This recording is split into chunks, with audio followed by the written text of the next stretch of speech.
So, Jack, welcome to the Teachers Podcast. Thank you for having me. Thanks for walking downstairs. I know, the commute was immense. So, obviously, you work with us at Classroom Secrets, and Yep. you have done for over a year now. Yeah. So, a few days ago, we had an away day, and you shared with the rest of the staff some of the difficulties that you had in teaching. And I know that we had this scheduled in already. But as part of my Life Work Balance campaign, I know you know all this, but for everybody listening and watching, we felt that it was really important to kind of shine a light on some of the difficulties that are out there when it comes to teaching and mental health. So I just want to thank you really for sharing this story because I think it's going to be really helpful for teachers to listen to it and hopefully have a way forward as well. No problem. So do you want to give me a backstory basically of how you got to where you are now? Yeah, so going through school, I always knew that I wanted to be a teacher. So I followed that through to university, graduated from Liverpool John Moores and got my first job back in Halifax, and sort of was eager, enthusiastic, ready to go, let's do it. And didn't quite live up to the expectations that I'd sort of built in my head, despite going on all the placements and this, that and the other. I think there's a massive step between a final year student and this is your responsibility. There's so much, such a high percentage, isn't there? Yeah. It's one of the biggest professions where within 5 years newly qualified people leave the profession. It's one of the highest percentages. And I think that says a lot in itself in terms of that jump. It's almost like the NQT is designed to be that stepping stone, but there needs to be a stepping stone before that stepping stone. Yeah, see what you mean. In my sort of opinion. But things just sort of progressed, and then the more you do, the more you need to do.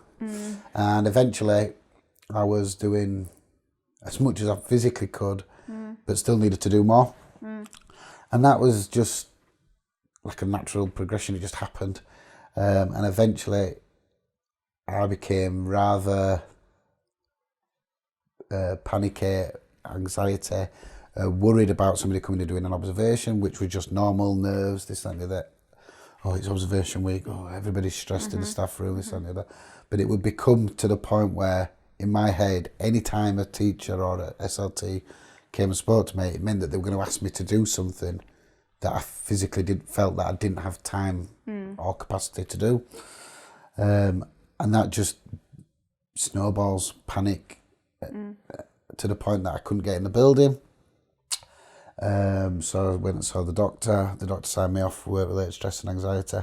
That brings its own stress of money, of what am I going to do next, or I failed. I did all this training, 5 years, 6 year college and university. In 5 years, and it's all for nothing because I failed at it. And that takes your self-esteem down and so on and so forth. It's also hard, I think, for teachers to find a job in a different place of work that they feel is utilising the skills. Yeah.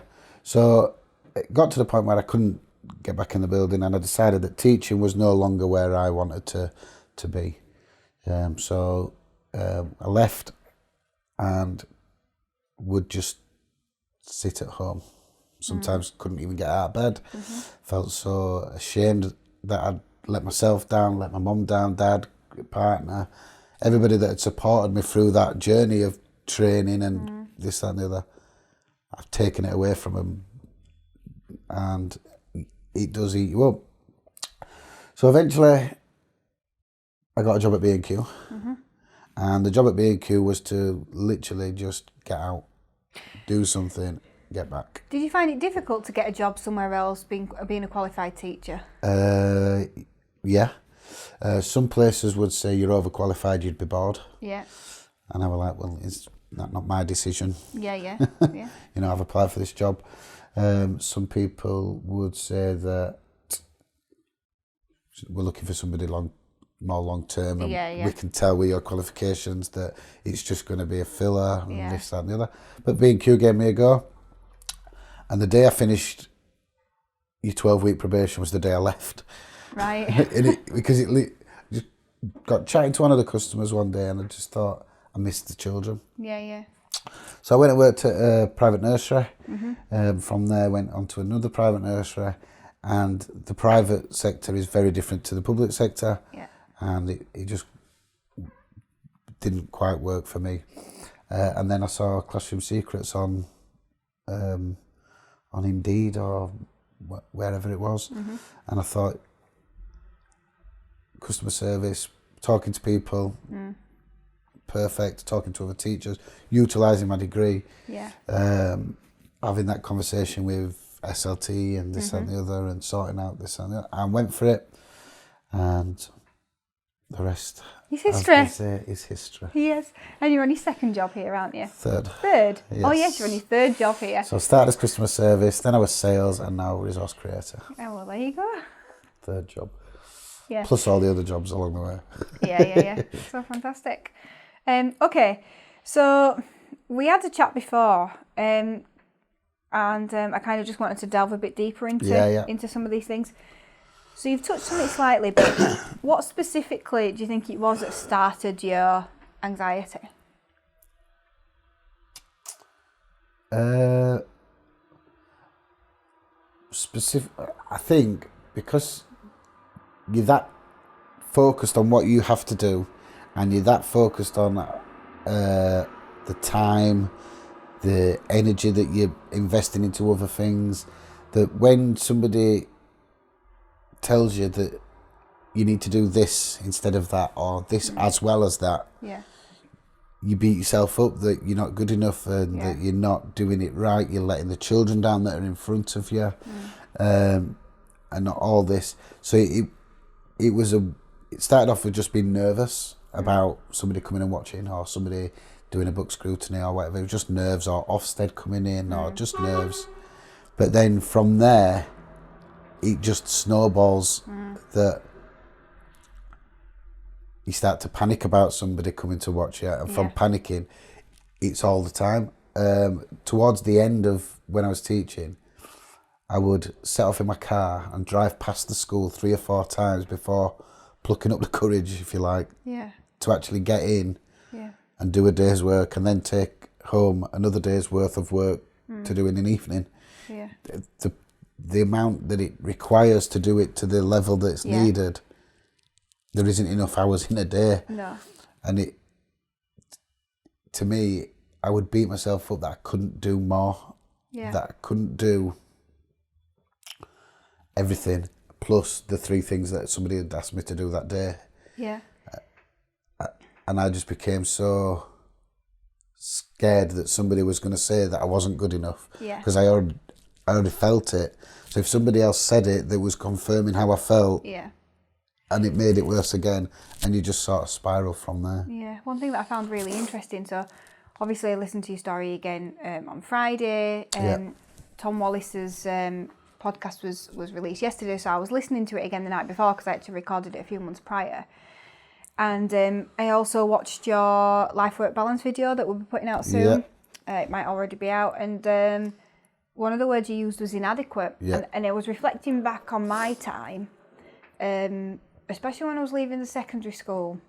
I think when I was in the secondary school, that's what I was scared of somebody coming in and telling me that I wasn't good enough, especially as I feel like in some ways it's easy to get outstanding in your PGC, and I know we don't use those that terminology anymore, but then it's almost like you don't really know what the expectations are anymore, but you've still got to do it.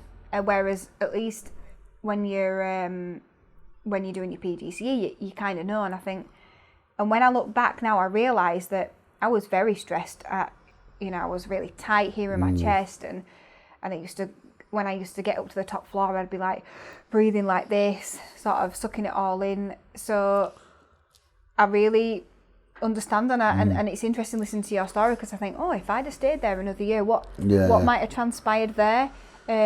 Because I think it's that constant. I was thinking last night, what is it that makes you feel that way? And I thought, everything you do, especially when you're marking books, could become, someone could come in and look at that and assess you on it. So actually, it's like being in being like judged all the time. Yeah, judged. That's the word. But it's like being tested all the time. It's like being in a SATs exam continuously. Who can cope with that pressure? Not me. No, not me. No. Not But me.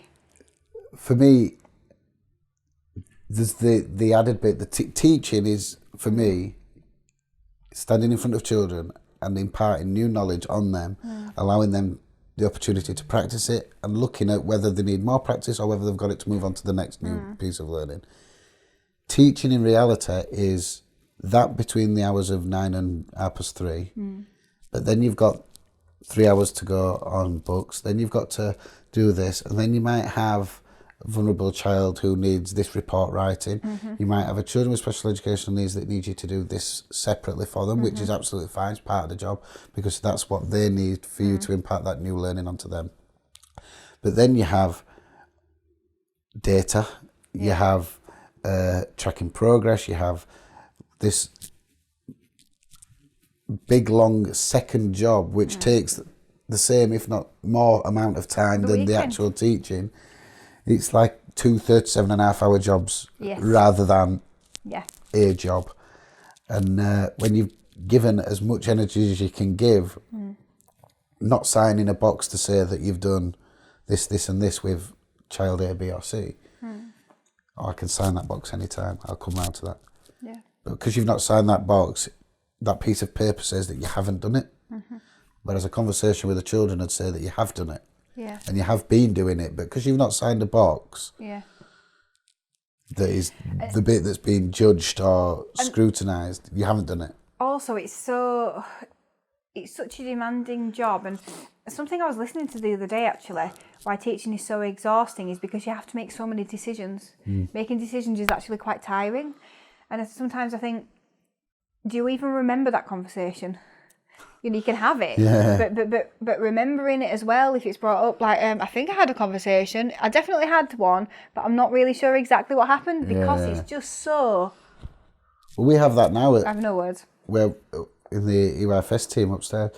Did we have a discussion whether we were going to use this font or that font, and we were going to centre a line or this? And before you know it, Claire, the proofreading, will be saying, I think it was this one, but Jack's put it at the left and someone's put it at the right. Yeah. And we have that many different conversations about one piece of paper. Yeah. That some of them are overlooked, and that's why Claire does a really good job upstairs. It's just hard to track in it, and especially when, I feel like in a class, you're solely responsible for that. You have no PA, as it was, to kind of help you. And obviously you've got your TA, but there's only kind of so much they can take on. So you've said that you went to the doctors and you were signed off. Yeah.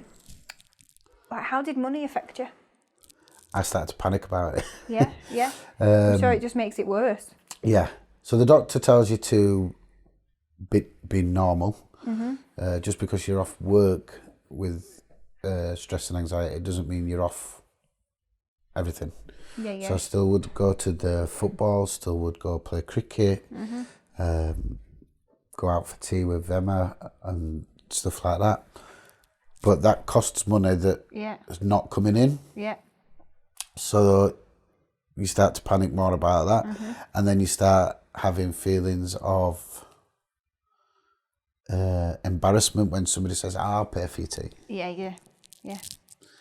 So that's where I had to get out and do something. And 16 hours a week at B&Q was absolute perfect. Lived at home with my mum, so wasn't paying any board or any rent or anything. So 16 hours a week gave me enough money to go to a game of football, play cricket, have a couple of drinks after, and go out for a meal once a week.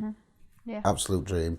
And that got you back into that routine, and you start to build from there. Yeah, that's nice actually, that you kind of given people a blueprint there. If they are in a situation where they need to get back into some kind of work, that's a good option if you've got it. It was just 4-hour shifts a week, so I wasn't there for hours on end. A long period of time. I had a quarter of an hour break per 4-hour shift.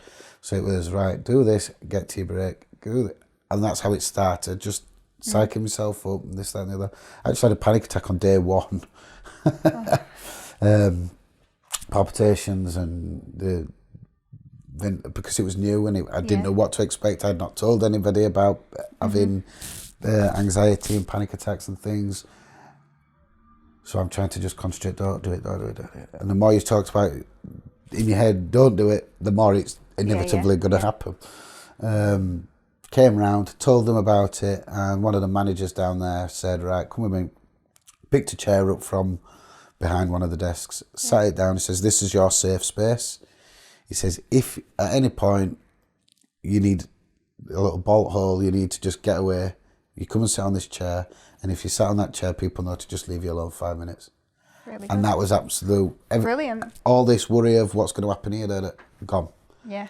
And that meant I could turn up and do my 4 hours. It meant that I could up and be in queue up in the morning, and I could help lock it up at night. Yeah. If that's where my shift fell, I could do everything exactly the same as everybody else, just because I had that understanding that if I needed 5 minutes to go and sit down and just talk to myself, I could have 5 minutes to go and talk to myself. Yeah. You don't have that in the classroom. No, you cannot can't leave leave the for 5 minutes to just compose yourself. Yeah. Relax, you're all right. Whereas that meant that I could move forward because I had that opportunity. And really good that manager's obviously had some kind of training or experience with it before and knew how to deal with it. Yeah. It's brilliant.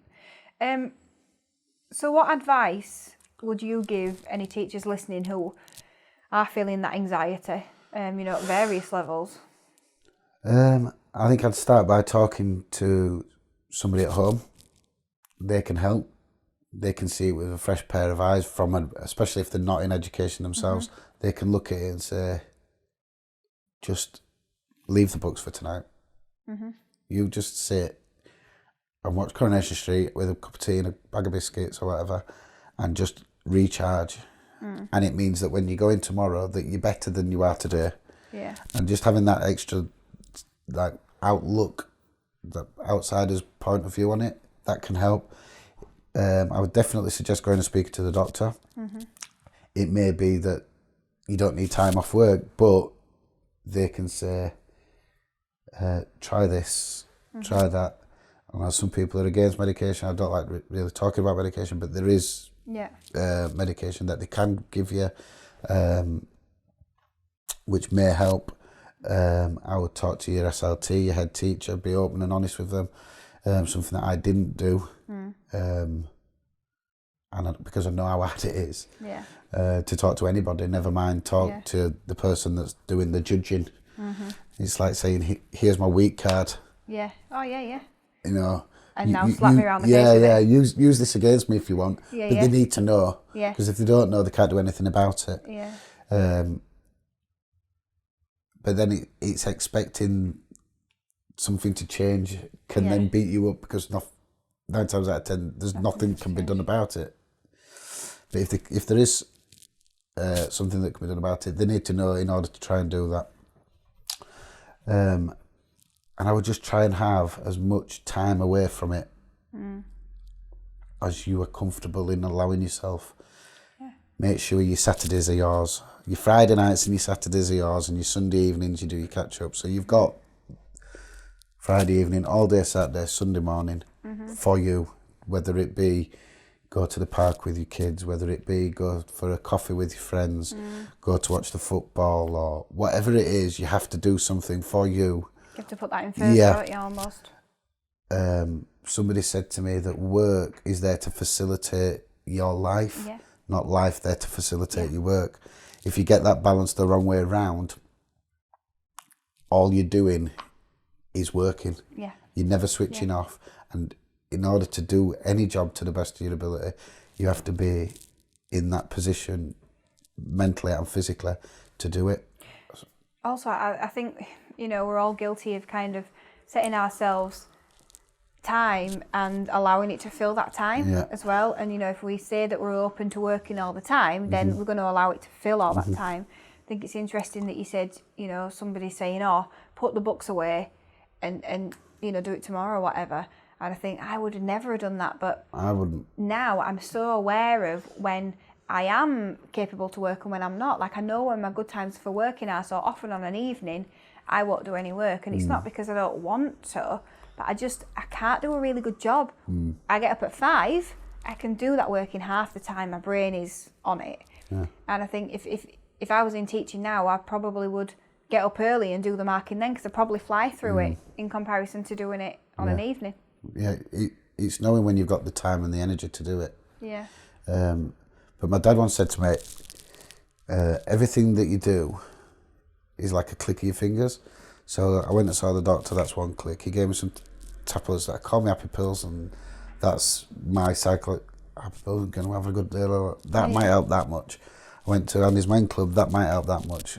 I spoke to Emma, that might help that much. We went out for his tea, that. If you add up all them clicks, before you know it, you've got a big massive clap, a big bang. And the big bang is what makes the difference, rather than just doing that.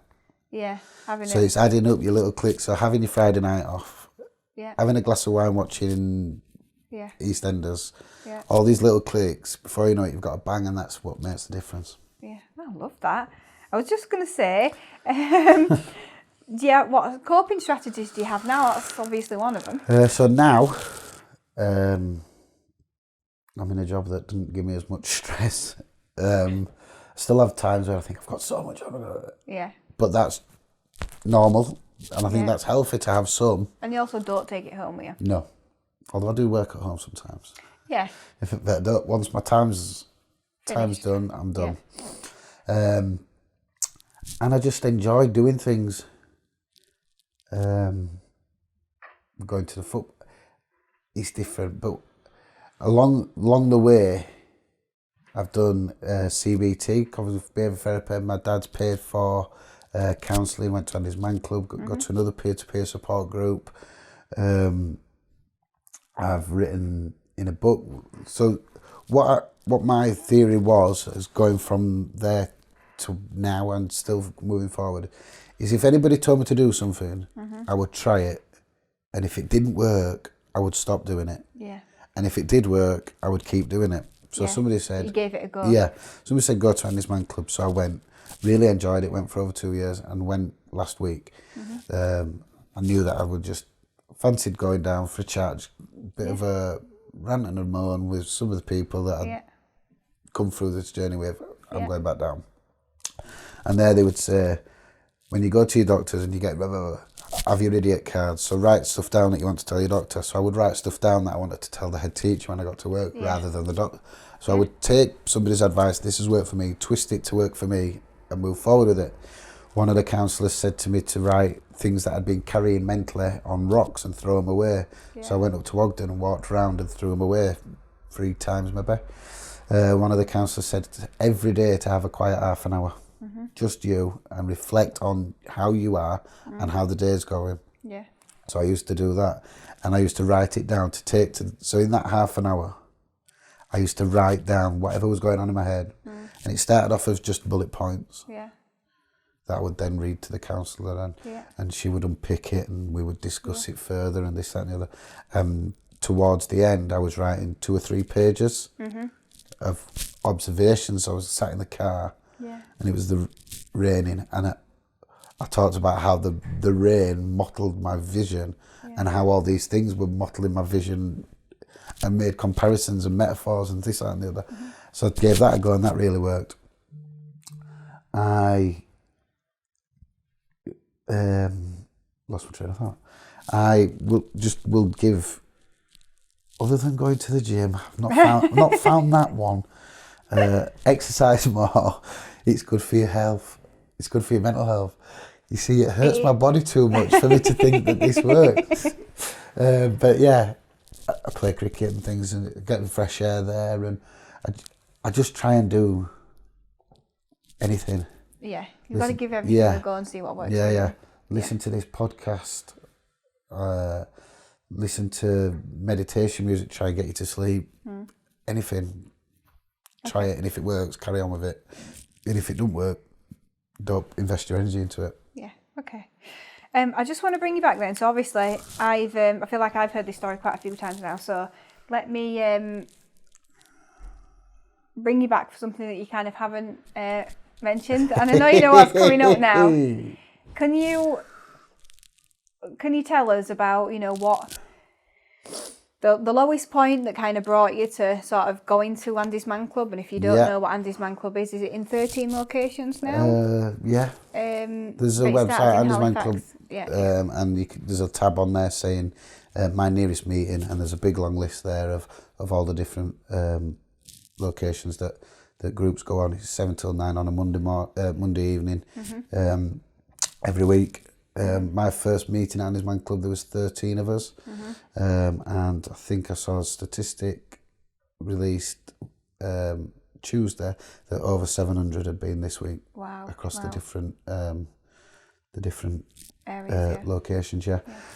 So my rock bottom, if you like, was not wanting to.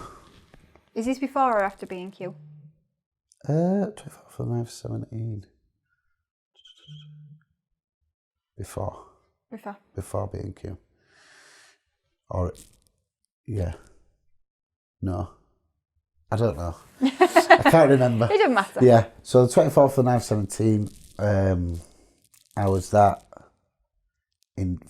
felt that inadequate, that ashamed, that, down. And it's not just teaching that takes you there, but teaching takes you a certain way, and then life adds on. So I don't want to just be an education bashing, this is where it took me. It started the ball rolling and things progressed. But eventually I was being taken to hospital, having taken an overdose and written letters to family members and stuff, because I felt that low that I couldn't put people through looking after me anymore. I couldn't put them through the I'm all right, no I'm not again. I'm all right, no I'm not again. The roller coaster of mental health, couldn't put them through that any longer. And I convinced myself that it was the right thing to do. And I remember being laid there 5 minutes, perhaps not 5 minutes, but time going really slow, so it feels like 5 minutes, waiting for something to happen, and nothing did. And then I panicked, rang my partner and told her what had happened. And then she rang my brother, who rang my dad, who rang one of my friends who was suddenly in my bedroom making sure that I was awake. And then I was taken to hospital to check that the tablets that I'd taken had not done any damage. I was assessed by the mental health crisis team, and given sort of advice not to be left on my own and this, that and the other. And when you're told not to be left on your own, you are not left on your own. And that can be suffocating in itself. You need to have, in order to prove that you're getting better, you've got to be given opportunities to show that you're getting better as well. So it was a long journey, and everybody wants to know everything once you've, you cry for help's that loud. Everybody wants to know everything. I feel that opened the door to you talking more. Yeah, definitely. You've got no option other than to talk, and you've got no other option than to try. And your natural instinct is to look after other people. So to see your mum in tears, to see your partner in tears, your dad in tears, your natural instinct is to, I'm all right. You don't need to be upset. I'm all right. But that's just words, and you have to show them that you're all right before that. Does that make? Before they understand. Yeah. Yeah. Before they start taking what you're saying seriously, you have to be showing them. What you're saying is right. I'm going to Andy's Man Club. Right, it's the 1 year birthday. Dad, Mum's on holiday. Emma's at work. Dad, will you come and watch me do a speech at Andy's Man Club's first birthday? Yeah, I will. And he sees me with other people, and do you see what I mean? Yeah. And it goes from there. I'm going to sort of change track a bit and ask you what you think about wellbeing initiatives in school. I think obviously it's not every school, but in your experience. I think wellbeing initiatives would be better off by just giving professional people time to do what they need to do. If for their wellbeing they have to get that pile of books marked, otherwise they're going to be laid in bed for 3 hours not getting any sleep thinking about those books, then that individual, for their mental health and wellbeing, needs to do those books. If for teacher 2, their mental health and well-being, they want to go to the gym and do 30 lengths of the swimming pool because it'll physically make them feel better and this, that and the other. That's what they should do with their time. Yeah. If teacher 3's just got a newborn baby and just got back from maternity leave, I'm guessing, because I've never had a child, but spending time with their child and building that leaving relationship. Leaving at 3:30 and being able to do the books when that baby's napping is the right thing for them. Yeah. So I think wellbeing initiatives should be, here is 2 hours a week, or here is an hour a week, where you go, addition to your PPA, you go and do something for you. If it is working so you can sleep, so it's not on your mind, do it. If it's going shopping with your grandma because her mobility is not the best and you like to know that she's got her bread and her milk, take your grandma shopping for an hour. Yeah. Whatever it is for that individual to make them feel better about anything in any aspect of their life, then that's what I think it should be. Yeah. So we've obviously had a conversation about being judged all the time. Yeah. Do you think being overworked contributed to that fear of being judged more and so before, kind of like paranoia, isn't it? Yeah. So before I could drive, the caretaker would pick me up from my house. We would open up the school. So he'd say, "You do Key Stage 2 today. I'll do Key Stage 1," and or whatever. And then I would also help him lock it up, check all the lights were out, pull the shutters down, and lock the gate. He'd drive through the gate. I'd lock the gate, and so I was in school longer than any other person. Period, because the caretaker would go home during the day, so longer than anybody else, but still taking books home. So I think physical tiredness contributed to my mental Tiredness. Yeah.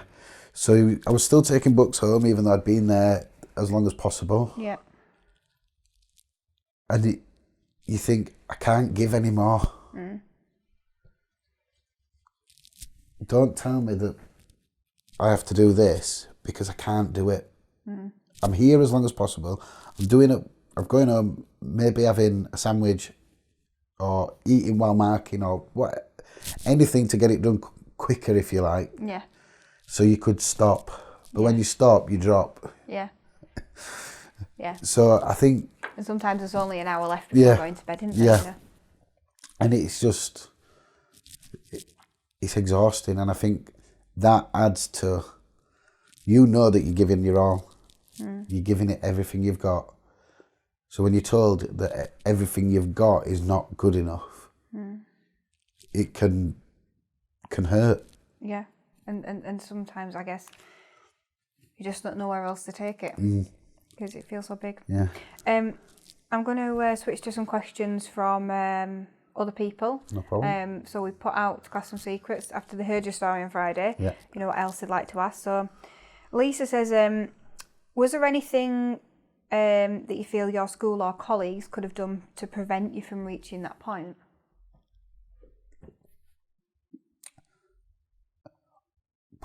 I think maybe taken, but you don't want to be treated differently as well. This is another thing. You think if you sat here now, what could school have done?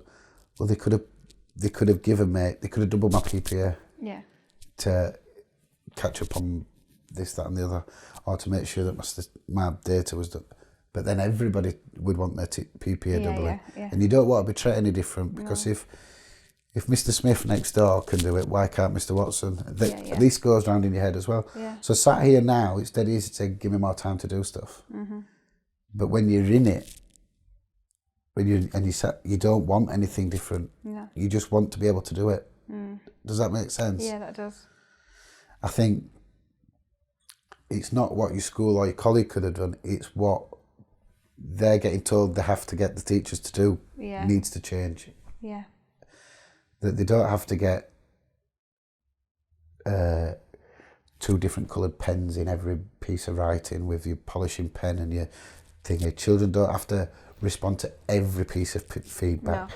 Having a group not go to assembly and say, right, you all made this mistake in your thing. I've not written in your books because I've seen it and we're going to talk about it now.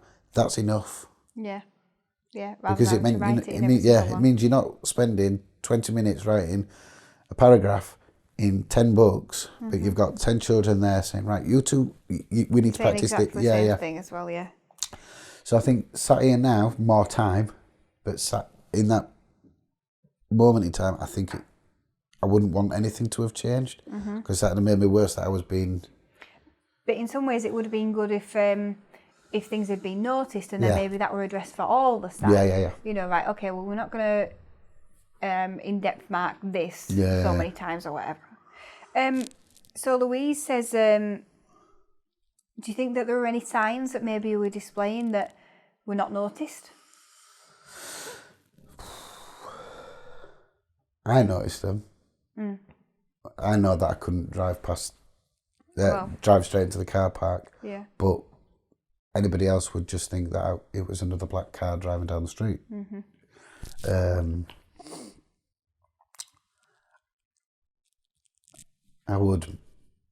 don't know if they weren't. How are you doing, Jack? Yeah, I'm all right, thanks. Yeah, I just got a lot on. That was enough to satisfy a conversation. Yeah. But when you dive deeper, like part of the presentation on Friday, I said, look out for I'm fine. Yeah. People will say, yeah, I'm all right, when really they're drowning. Yeah. Are you actually all right? Come on, let's have a look. But that's just a natural, everybody does it. Are you all right? Good morning, how are you doing? Yeah, I'm not bad. And I guess in school as well, everyone's so busy they don't want to engage in any more conversation. I know I didn't. Yeah. I remember being on supply for primary and I didn't go to the staff room because I wasn't there to make friends. I was there to get the job done and get away as soon as I could. You know, and I'd be getting away at 5 or whatever, but better than getting away at 6. Yeah. So it's really difficult because everyone, in a way, people are doing that to look after their own well-being. Very tricky. Okay. So Lindsay says, did you have a year group partner that you worked with? I did, yeah. Well, at one of the schools I did. The first 2 I worked at were single form entry, and the last one that I worked at was 2 form entry. Do you feel like there were, good support there? I think she was very experienced and she looked after me. It's good. Yeah. I think she would... And even then it was difficult. Yeah, I think she would cover my back when she needed to. She would give me a cuddle when I needed one. She was very good. Got a lot of time for her.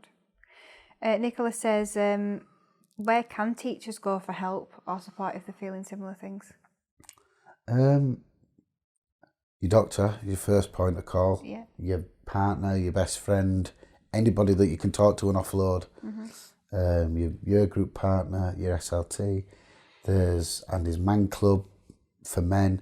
There's women's groups in Halifax. I know there's the Life Changers that's for women, but there's mixed peer support groups. There's forums on Facebook where you can get advice from other professionals, from teachers. There's the Samaritan. I know that you instantly assume Samaritans is I'm stood on a bridge and... Yeah. But it's not. It's somebody on the other end of the phone that can talk to you and is trained to talk to you about you. Yeah. I would just strongly advise anybody that's struggling to just say, listen, I need some help. Whether it be with workload, whether it be mentally or whether it be physically, I need some help. If you broke your leg, you would go and get an x-ray at the hospital and get a pot on it to help it get better. Just because you're struggling mentally doesn't mean that you can't go to the doctor and say, this is what's going on in here, and you will get some help. Yeah. And I think that's where there's a difference. And that's where the stigma arises, because it's invisible. Yeah. People think, well, I'll be all right, just have to... Also, the expectations. Teachers are just expected to be superhuman, aren't they? And, just manage it all. And I still think, there's that element of people not understanding sort of how much work there actually is to do and things. So Teresa says, she says, did you talk to other members of staff about your struggle before it got out of hand? No. Or did you keep it in, assuming everyone else was coping fine and felt that you'd be showing weakness if you reached out for support? Definitely. If, like I say, Mr. Smith's doing it down the road, down the corridor. He's only a year further down the line than me. You've got year 6 teachers there doing backflips to do SATs and this, that, and the other. I'm here. Or this teacher who's like got young children. I often thought, how do they do that? And you start to think that if I spout up, living at home with my mum, no children, what sort of other responsibilities do I actually have other than just the children here? Yeah. I can't say that I can't do it.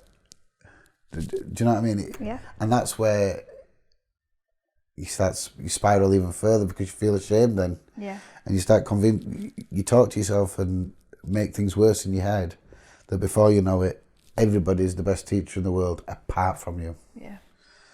Whereas in reality, that's not the case at all. No.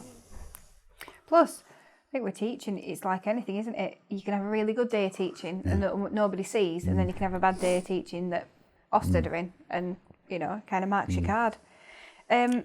So Ed says, do you think getting help sooner would have meant that you could have continued in teaching? I saw that message, that question, and perhaps not full time. Yeah. I think before falling out of love with it and getting better, I could have perhaps. I miss the kids. I think anybody that was a teacher that says that they don't miss those moments, not all day, every day, but those moments with the kids where you go on a bug hunt and they find all the woodlice underneath one particular rock and everybody's crowded around and it's the best thing ever. Yeah. Those little moments is what I miss. But I don't miss 93% of the job. Yeah. So perhaps before I fell out of love with it, I could have perhaps done part-time, but what else would I have done? Yeah, that's not the way it went, is it? Yeah.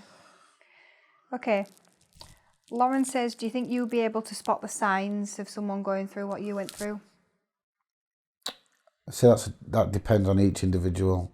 I mean, you become a really good actor.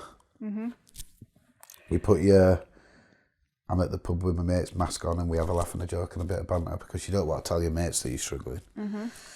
So it depends on that person, whether they're a good actor or not, or if, because you can see it, they're down and you're sighing, here we go again. And, you all right? Have you slept all right? Those are the simple questions. Yeah. You not getting much sleep last night? No. But why didn't they get enough sleep last night? Yeah. What were they doing that meant that they didn't get enough sleep? Was it that they were stressing about the books? Was it they were actually physically marking the books? That means today's going to be a really tough day. It could be the start of the snowball. That means that 3 weeks down the line they're off with work-related stress and anxiety. Yeah. And that can be how quick it is. So I think everybody in a school environment, in any office environment, any workplace, are responsible for their colleagues in, say, a sort of a pastoral care role with each other. Yeah, talking just to each asking other. that extra question. Did you not get much sleep? No, I'm really tired. Oh, well, why? What were you doing? Oh, well, I was sat for 3 hours trying to get this data to line up with this. Yeah. Oh, well, it only took so-and-so an hour. Why don't you go and sit with him? Because he can show you a better way of doing it. Yeah. Yeah. And working together as a team rather than Mr. Watson's in this classroom, so-and-so, so-and-so. We are this school.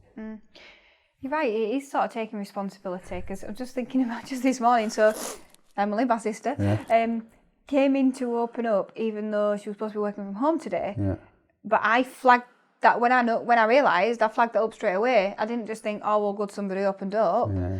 Just like, it could be like, all right, well, you spent 3 hours, but at least you did it. It's not about that. It's like, hang on a minute, okay, well, that's not right. So how do we make sure that doesn't happen again? How do we make sure that somebody else opens up, or you find a different way by talking to this teacher? And I think, it is important that we all kind of flag when something's not quite right and think, well, we could help you do that better. Yeah, and I think when you work in any environment with the same people every day,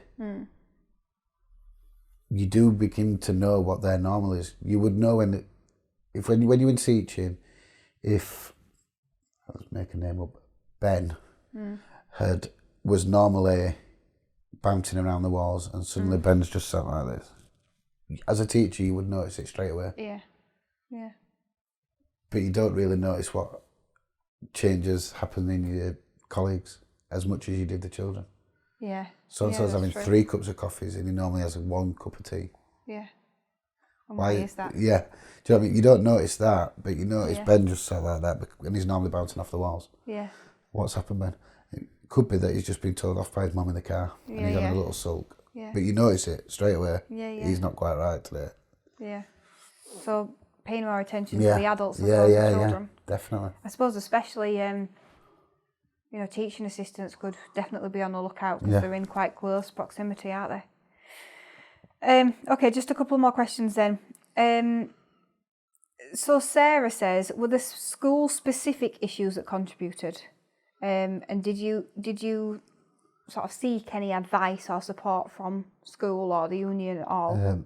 I spoke to the union once I was signed off, but it wasn't school specific. I worked in 3 different schools and felt at times just as alone in all 3.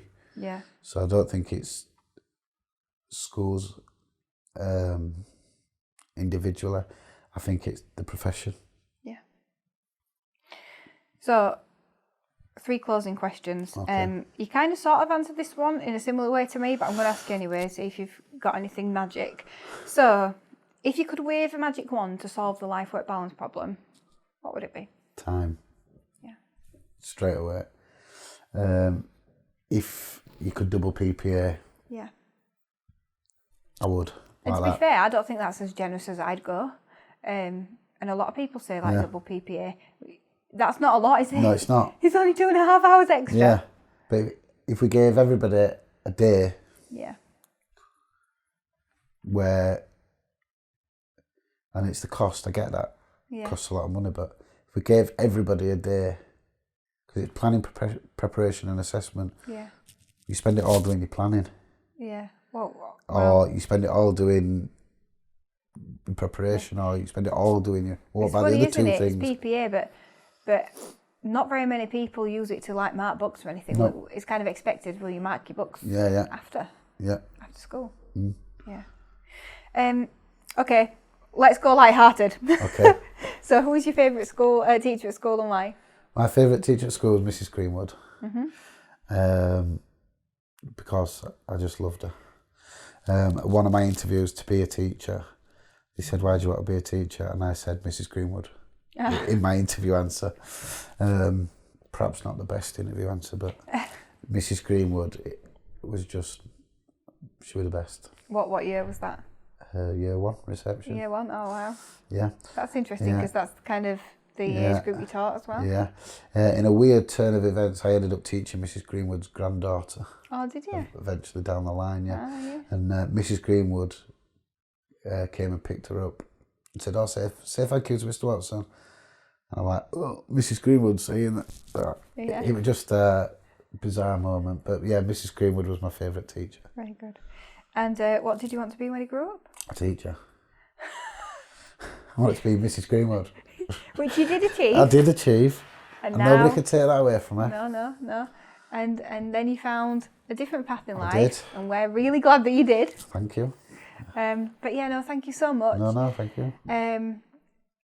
One thing that I'm really pleased about with this interview is that not only have you sort of told your story, but you've given advice as well. And I just think that's going to be so valuable for teachers listening that they've got some ideas of things to try. You've talked about talking to people because I know that's absolutely vital, I think.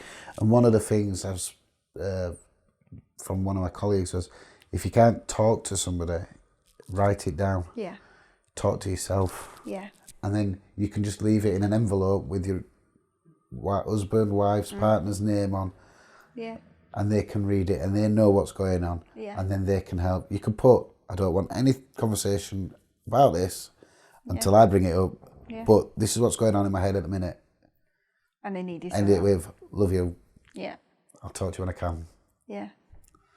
You Well, know, at least they're and aware. they're aware of what's going on. They can help. Yeah. They can research it on Google on the dinner hour and think, right, well, it says to do things that you enjoy, this, that and the other. We're going to go out and we're going to, do you know what I mean?